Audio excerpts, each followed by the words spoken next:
వీవీప్యాట్ల లెక్కింపుపై supreme తీర్పు వ్యవహారంలో review petition వేస్తానని చంద్రబాబు తెలిపారు. ఇందుకోసం రేపు ఢిల్లీకి వెళ్లనున్నట్లు చంద్రబాబు తెలిపారు. ఇదే సమయంలో ఏపీలో ఎన్నికల నిర్వహణపై ఈసీఐని ప్రశ్నించనున్నట్లు తెలిపారు.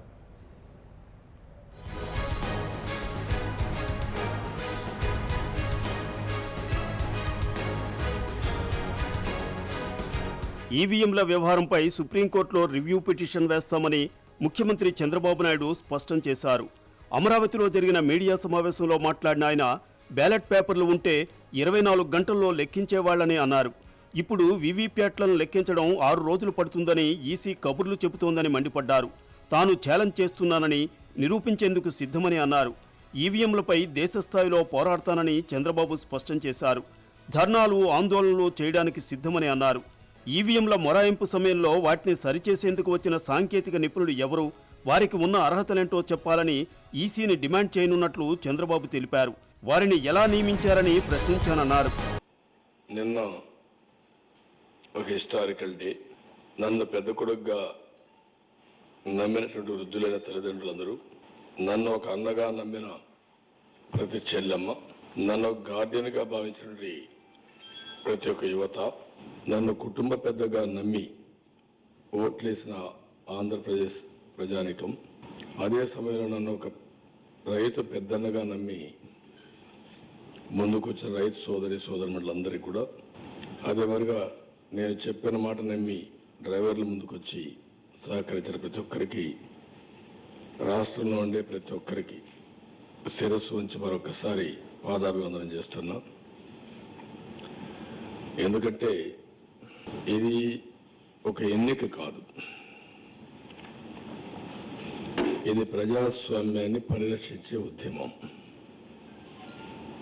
మామూలు వ్యక్తులు శక్తులు కాదు, పూర్తిగా government of India aided by Narendra Modi, ఇంకో పక్క రాష్ట్రమైన తెలంగాణ ప్రభుత్వం కేసీఆర్, మూడోది ఇక్కడ పోటీ చేసిన వ్యక్తి ఒక నేర చరిత్ర, కరుడుగట్టినటువంటి ఆర్థిక ఉగ్రవాది. ఇలాంటి వారితో పోరాడవలసిన అవసరం వచ్చింది.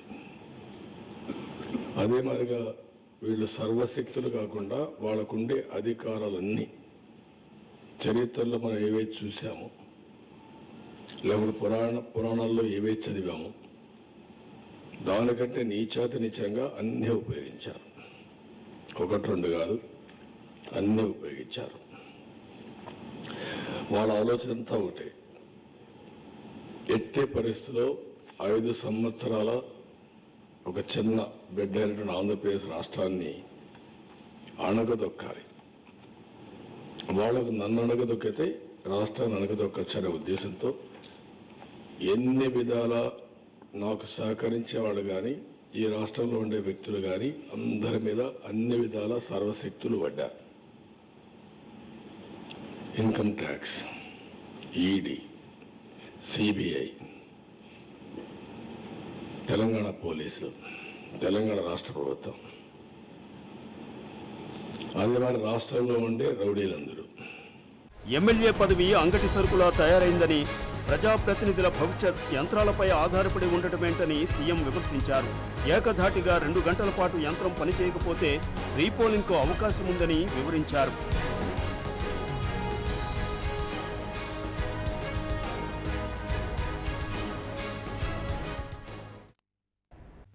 For more updates, please subscribe 99 TV Telugu.